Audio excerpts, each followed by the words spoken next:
Praise the Lord, everyone. Brother Roop here. We're in the book of Acts, chapter 18, verse 20. If you're a subscriber, thank you very much. God bless you. If you like these short Bible studies and videos and devotionals, go ahead and subscribe and ring the bell. So, the book of Acts, chapter 18, verse 20, it says, "When they had desired him to tarry longer with them, he consented not."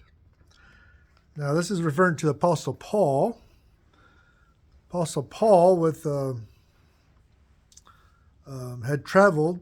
Well, he was run out of town of Corinth. As his usual thing he did was make people angry, and they would run him out of town.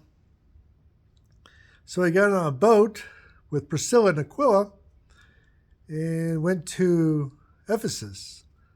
And that's because the cargo ship in which he secured passage, that's where they were going. There was no passenger liners back then, no ships for people. If you wanted to travel by boat, you had to book passage on a cargo vessel. If it's going in the place you want to go or around the place you want to go, you went and talked to the captain or the owners of the boat, and you took your own food with you.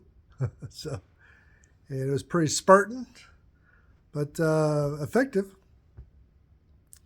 So Apostle Paul with Priscilla and Aquila went to Ephesus. They wanted Apostle Paul to stay longer to teach and to build up the Christian community there. But Paul wasn't on mission.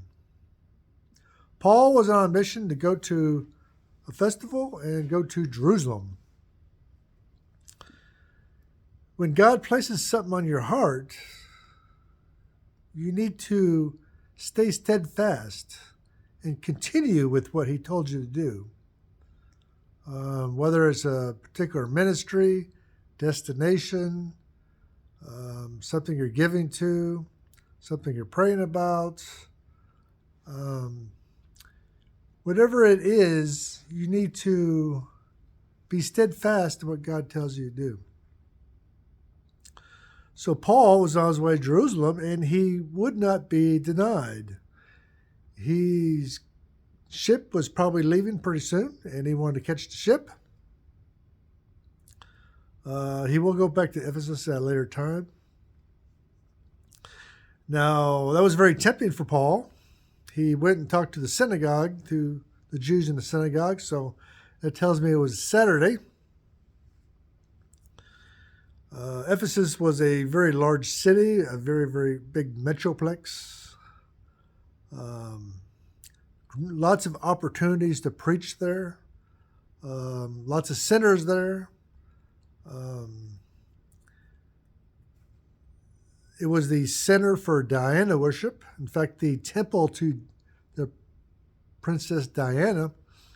Now we're talking about the ancient Diana, not the modern day British Princess Diana.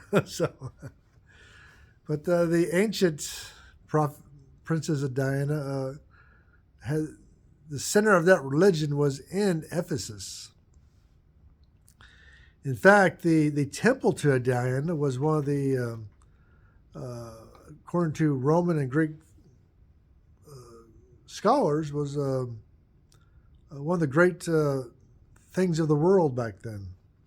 One of the great spectacles of the world back then. It was a very large and beautiful temple. So the Apostle Paul had a lot of preaching opportunities there that he turned down because God had something else for him to do.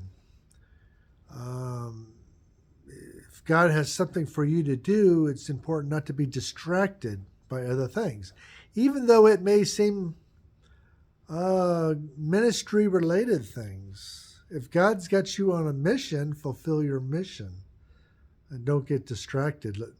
Paul was certainly keen on fulfilling his current mission that the Lord put on his heart.